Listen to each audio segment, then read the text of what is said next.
The Cyrus cylinder is an ancient clay cylinder, now broken into several fragments, on which is written a declaration in Akkadian cuneiform script in the name of Persia's Achaemenid king Cyrus the Great. It dates from the 6th century BC and was discovered in the ruins of Babylon in Mesopotamia in 1879. It is currently in the possession of the British Museum, which sponsored the expedition that discovered the cylinder. It was created and used as a foundation deposit following the Persian conquest of Babylon in 539 BC, when the Neo-Babylonian Empire was invaded by Cyrus and incorporated into his Persian Empire. The text on the cylinder praises Cyrus, sets out his genealogy and portrays him as a king from a line of kings. The Babylonian king Nabonidus, who was defeated and deposed by Cyrus, is denounced as an impious oppressor of the people of Babylonia, and his low-born origins are implicitly contrasted to Cyrus's kingly heritage. The victorious Cyrus is portrayed as having been chosen by the chief Babylonian god Marduk to restore peace and order to the Babylonians.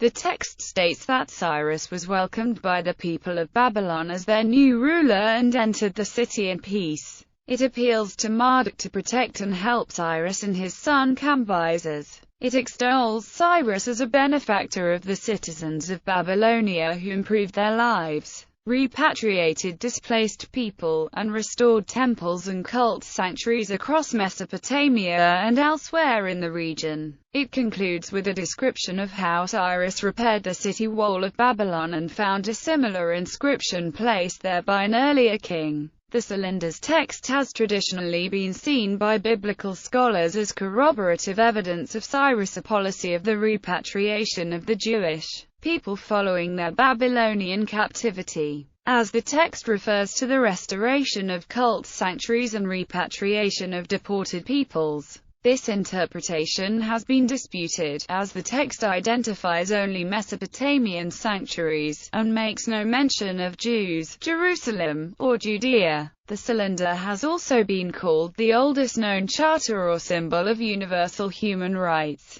a view rejected by others as anachronistic and a misunderstanding of the cylinder's generic nature as a typical statement made by a new monarch at the beginning of his reign. Neil MacGregor, director of the British Museum, has stated that the cylinder was the first attempt we know about running a society, a state with different nationalities and faiths, a new kind of statecraft. It was adopted as a national symbol of Iran by the imperial state, which put it on display in Tehran in 1971 to commemorate 2,500 years of the Iranian monarchy. Discovery. The Assyro-British archaeologist Hormuzd Rassam discovered the Cyrus cylinder in March 1879 during a lengthy program of excavations in Mesopotamia, carried out for the British Museum. It had been placed as a foundation deposit in the foundations of the Esagila, the city's main temple. Rassam's expedition followed on from an earlier dig carried out in 1850 by the British archaeologist Austen Henry Layard,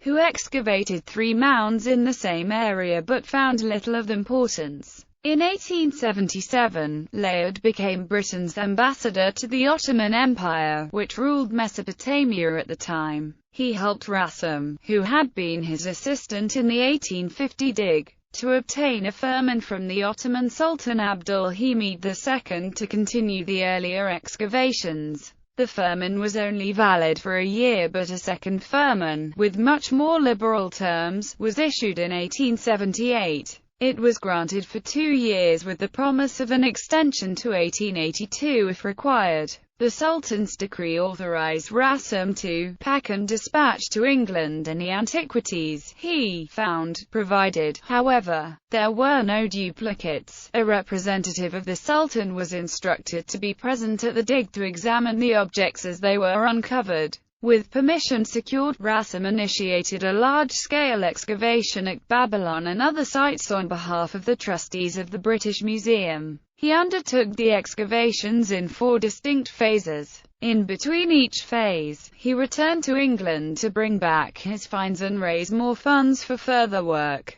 The Cyrus Cylinder was found on the second of his 4 expeditions to Mesopotamia, which began with his departure from London on 8 October 1878. He arrived in his hometown of Mosul on 16 November and travelled down the Tigris to Baghdad, which he reached on 30 January 1879. During February and March, he supervised excavations on a number of Babylonian sites, including Babylon itself. He soon uncovered a number of important buildings including the Esagila Temple. This was a major shrine to the chief Babylonian god Marduk, although its identity was not fully confirmed until the German archaeologist Robert Koldewey's excavation of 1900. The excavators found a large number of business documents written on clay tablets buried in the temple's foundations where they discovered the Cyrus Cylinder. Rassam gave conflicting accounts of where his discoveries were made. He wrote in his memoirs, Ashur in the Land of Nimrod, that the cylinder had been found in a mound at the southern end of Babylon near the village of Jumjuma or Jimjuma. However, in a letter sent on 20 November 1879 to Samuel Birch, the keeper of Oriental Antiquities at the British Museum, he wrote, "The cylinder of Cyrus was found at Omran, Tel Amran Ibn Ali, with about 600 pieces of inscribed terracottas before I left Baghdad." He left Baghdad on 2 April, returning to Mosul and departing from there on 2 May for a journey to London which lasted until 19 June. The discovery was announced to the public by Sir Henry Rawlinson, the president of the Royal Asiatic Society, at a meeting of the Society on 17 November 1879. He described it as one of the most interesting historical records in the cuneiform character that has yet been brought to light, though he erroneously described it as coming from the ancient city of Borsippa rather than Babylon. Rawlinson's notes on a newly discovered clay cylinder of Cyrus the Great were published in the Society's journal the following year, including the first partial translation of the text. Description: the Cyrus cylinder is a barrel-shaped cylinder of baked clay measuring 22.5 cm by 10 cm at its maximum diameter. It was created in several stages around a cone-shaped core of clay within which there are large grey stone inclusions. It was built up with extra layers of clay to give it a cylindrical shape before a fine surface slip of clay was added to the outer layer, on which the text is inscribed. It was excavated in several fragments, having apparently broken apart in antiquity. Today it exists in 2 main fragments, known as A and B, which were reunited in 1972. The main body of the cylinder, discovered by Rassam in 1879, is fragment A. It underwent restoration in 1961, when it was refired and plaster filling was added. The smaller fragment, B, is a section measuring 8.6 cm by 5.6 cm. The latter fragment was acquired by J.B. Nees of Yale University from an antiquities dealer. Nees published the text in 1920. The fragment was apparently broken off the main body of the cylinder during the original excavations in 1879 and was either removed from the excavations or was retrieved from one of Rassam's waste dumps. It was not confirmed as part of the cylinder until Paul Richard Berger of the University of Munster definitively identified it in 1970. Yale University lent the fragment to the British Museum temporarily in exchange for a suitable cuneiform tablet from the British Museum collection. Although the cylinder clearly postdates Cyrus the Great's conquest of Babylon in 539 BC, the date of its creation is unclear. It is commonly said to date to the early part of Cyrus's reign over Babylon, sometime after 539 BC. The British Museum puts the cylinder's date of origin at between 539–530 BC. The text, the surviving inscription on the Cyrus cylinder, consists of 45 lines of text written in Akkadian cuneiform script. The first 35 lines are on fragment A, and the remainder are on fragment B. A number of lines at the start and end of the text are too badly damaged for more than a few words to be legible. The text is written in an extremely formulaic style that can be divided into 6 distinct parts.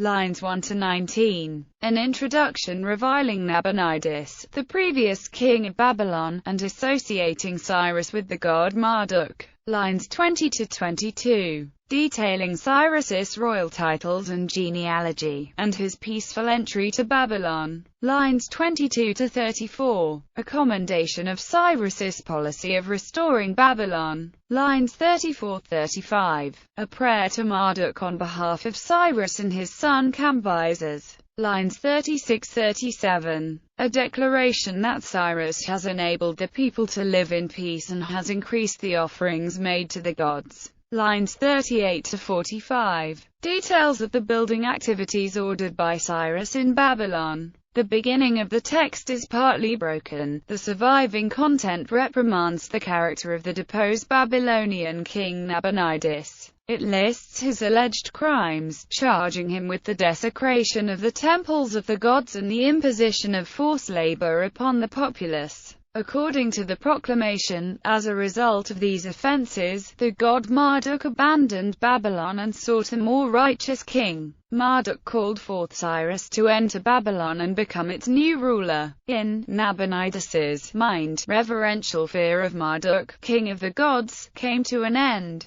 He did yet more evil to his city every day, his people. He brought ruin on them all by a yoke without relief. Marduk inspected and checked all the countries, seeking for the upright king of his choice. He took the hand of Cyrus, king of the city of Anshan, and called him by his name, proclaiming him aloud for the kingship over all of everything. Midway through the text, the writer switches to a first-person narrative in the voice of Cyrus, addressing the reader directly. A list of his titles is given. I am Cyrus, king of the world, great king, powerful king, king of Babylon, king of Sumer and Akkad, king of the 4 quarters of the earth. Son of Cambyses, great king, king of Anshan, descendant of Tasbes, great king, king of Anshan, the perpetual seed of kingship, whose reign Bel, Marduk, and Nebo love, and with whose kingship, to their joy, they concern themselves. He describes the pious deeds he performed after his conquest. He restored peace to Babylon and the other cities sacred to Marduk, freeing their inhabitants from their yoke, and he brought relief to their dilapidated housing, putting an end to their complaints. He repaired the ruined temples in the cities he conquered, restored their cults, and returned their sacred images as well as their former inhabitants which Nabonidus had taken to Babylon. Near the end of the inscription, Cyrus highlights his restoration of Babylon's city wall, saying, I saw within it an inscription of Ashurbanipal, a king who preceded me. The remainder is missing but presumably describes Cyrus's rededication of the gateway mentioned. A partial transcription by F.H. Weisbach in 1911 was supplanted by a much more complete transcription after the identification of the B fragment. This is now available in German and in English. Several editions of the full text of the Cyrus Cylinder are available online, incorporating both A and B fragments. A false translation of the text, affirming, among other things, the abolition of slavery and the right to self-determination, a minimum wage and asylum, has been promoted on the internet and elsewhere, as well as making claims that are not found on the real cylinder. It refers to the Zoroastrian divinity Ahura Mazda rather than the Mesopotamian god Marduk. The false translation has been widely circulated, alluding to its claim that Cyrus supposedly has stated that every country shall decide for itself whether or not it wants my leadership. Iranian Nobel Peace Prize winner Shirin Ebadi in her acceptance speech described Cyrus as the very emperor who proclaimed at the pinnacle of power 2,500 years ago that he would not reign over the people if they did not wish it. Similarly, in a 2006 speech, United States President George W. Bush referred to Cyrus, declaring that his people had the right to worship God in freedom, a statement made nowhere in the text of the Cylinder. Associated Fragments. The British Museum announced in January 2010 that two inscribed clay fragments, which had been in the museum's collection since 1881, had been identified as part of a cuneiform tablet that was inscribed with the same text as the Cyrus Cylinder. The fragments had come from the small site of Dalim near Babylon, and the identification was made by Professor Wilfred Lambert, formerly of the University of Birmingham, and Irving Finkel, curator in charge of the museum's Department of the Middle East. A horsebone-bearing cuneiform inscriptions apparently derived from the Cyrus Cylinder has also been discovered in China, along with a second bone, inscribed with an as-yet unknown text. The bones were acquired by the Beijing Palace Museum in 1985. Their origin is unclear, but Irving Finkel has hypothesized that they may reflect a proclamation in another format, derived from the Cyrus Cylinder's text, though for some reason only 1 in 20 of the original cuneiform symbols were copied.